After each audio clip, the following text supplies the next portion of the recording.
आप लोगों से रिक्वेस्ट है कि स्टोरी को लास्ट तक सुनना और मेरे चैनल को सब्सक्राइब जरूर करना। तो चलिए कहानी को उसकी जुबानी ही सुनते हैं।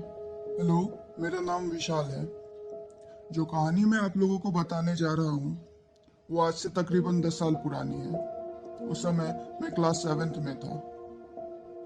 मैं हमेशा की तरह शाम के 4 बजे स्कूल से घर आया था।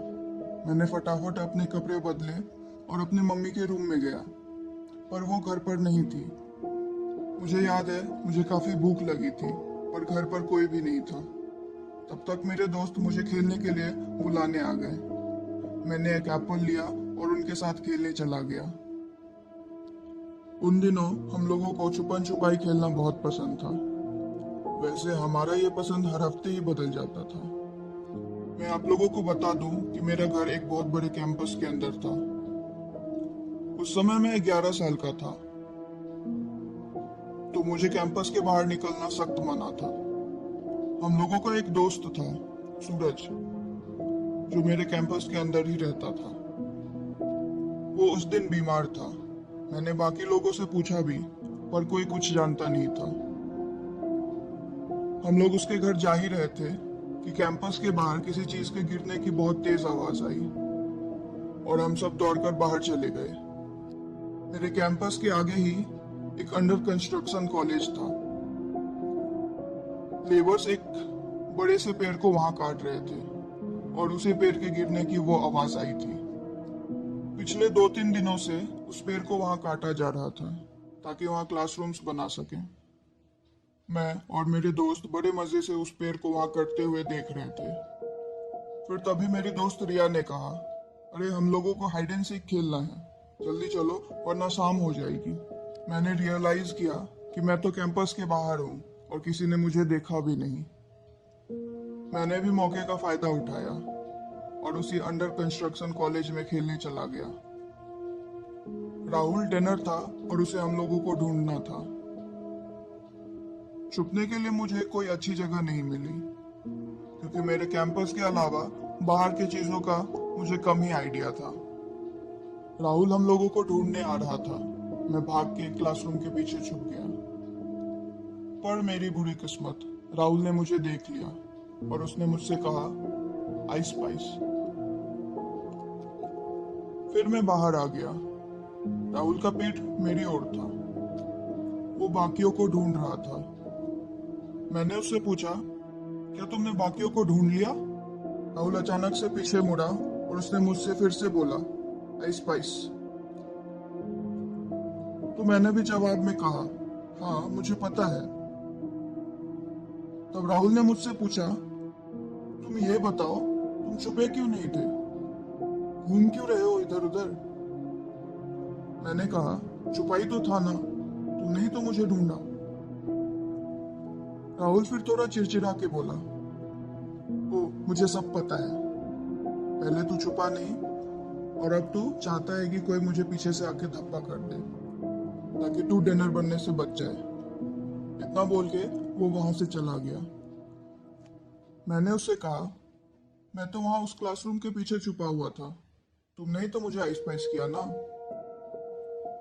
राहुल ने बताया कि वो उधर गया ही नहीं था, तो मुझे बुलाता कैसे। हम दोनों इसी बात पर लड़ रहे थे और तब तक राहुल ने एक एक करके सबको ढूंढ लिया। इस बार अब मैं डिनर था और मुझे सबको ढूंढना था। मैं तो यही सोच सोच के परेशान हो रहा था कि अगर राहुल ने मुझे नहीं ढूंढा तो फिर कौन आया होगा। खैर, मुझे इस बात से ज्यादा फर्क नहीं पड़ा, क्योंकि मुझे यकीन था कि राहुल झूठ बोल रहा होगा। फिर मैंने काउंट करना स्टार्ट किया, 1, 2, 10। रेडी, मैं आ रहा हूँ।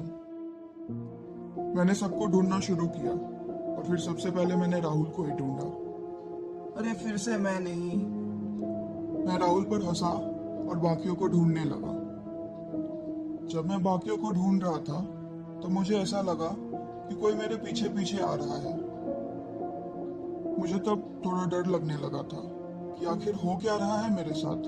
मैं पीछे मुड़ने ही वाला था कि बाहर से किसी के चिल्लाने की आवाज आई। मैं भागकर बाहर गया जहां से वो चिल्लाने की आवाज आई थी। वो मेरी दोस्त आकांक्षा थी। तुरंत मेरे सारे दोस्त वहां पहुंच गए। वो जमीन पर पड़ी हुई थी। हम लोगों ने आकांक्षा से पूछा कि वो चिल्लाई क्यों और गिरी कैसे। तो आकांक्षा ने कहा, मैं छुपी हुई थी और ये मोहित, इसने मुझे धक्का मारा और जब तक मैं उठी इसने मेरे बाल खींचे और मुझे फिर से गिराकर भाग गया। मोहित भी बार बार यही कहने लगा कि उसने कुछ भी नहीं किया, वो तो छुपा हुआ था। वो लोग इस बात पर लड़ रहे थे। मुझे प्यास लग रही थी तो मैं कॉलेज से बाहर पानी पीने के लिए निकल गया। मैं बाहर जा ही रहा था कि मुझे किसी के रोने की आवाज आने लगी और वो आवाज दीवार के पीछे से आ रही थी। कॉलेज के बगल में एक रास्ता था और वहीं एक बाउंड्री भी था जिसके अंदर गवर्नमेंट हॉस्पिटल था। वो आवाज उसी बाउंड्री के पीछे से आ रही थी। वो बाउंड्री की दीवार ज्यादा ऊंची नहीं थी तो मैं बड़े आसानी से उस पर चढ़ गया। मैं आपको बता दूं कि जिस जगह से वो आवाज आ रही थी वहाँ हॉस्पिटल का एक छोटा सा ग्रेवयार्ड था जिसमें अनजान लोगों के लावारिस लाश को दफनाया जाता था। बाउंड्री के ऊपर चढ़ के जो मैंने देखा उससे तो मेरे होश ही उड़ गए।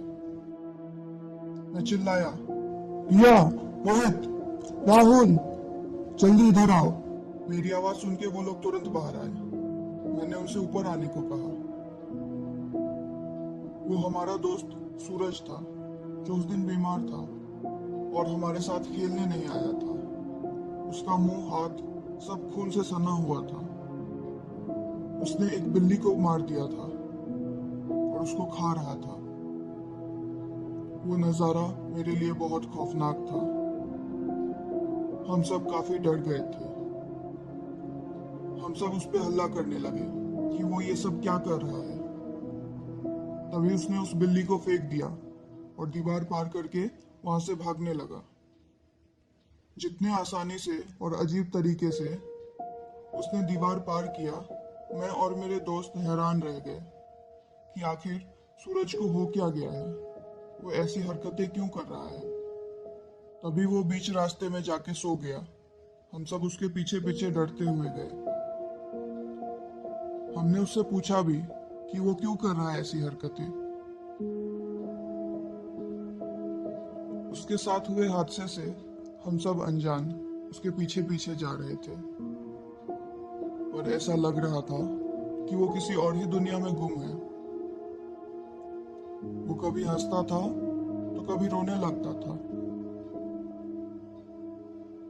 तभी मेरे दादाजी मार्केट से वापस आ रहे थे। उन्होंने मुझसे पूछा कि मैं वहां क्या कर रहा हूँ। मैंने दादाजी को सूरज के बारे में बताया। उन्होंने सूरज को देखते ही हम लोगों को घर जाने को कहा। तब तक में सूरज की मम्मी भी वहां आ गई।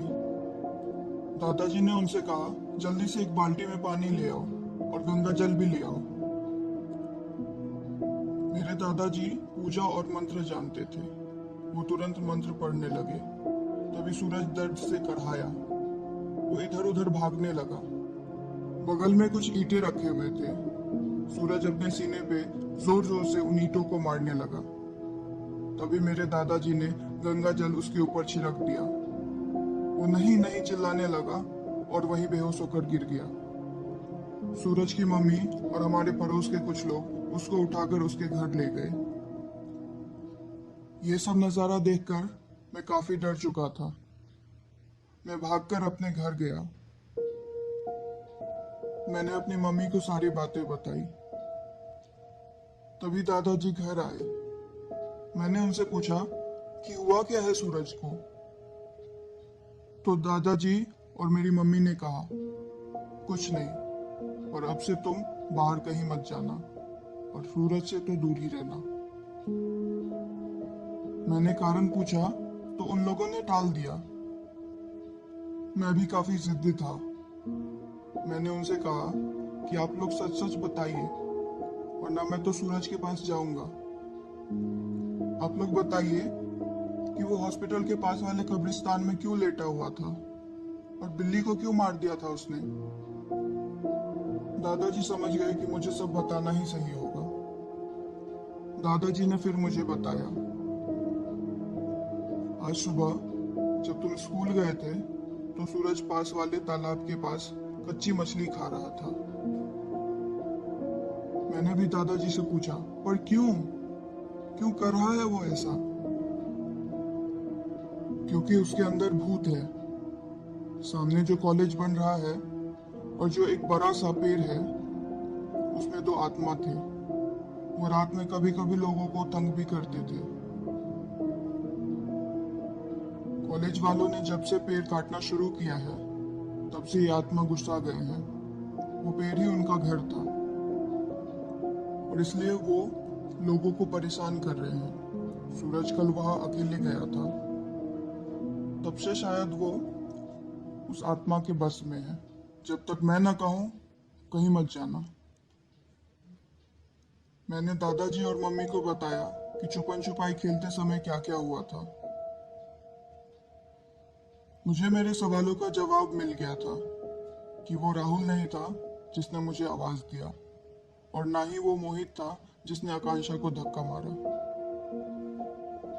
मेरी मम्मी ने कहा, तुम्हारे पास भगवान की लॉकेट है, शायद इसलिए वो कुछ नहीं कर पाया। तांत्रिक और पंडित की मदद से सूरज कुछ दिनों बाद ठीक हो गया।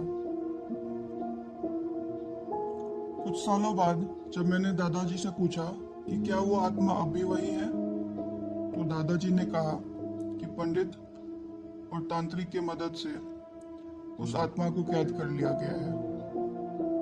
तब भी दादाजी ने मुझे मना किया कि वहां कभी भी मत जाना। दोस्तों, आज की वीडियो लंबी थी, पर मुझे यकीन है कि आपको अच्छी लगी होगी।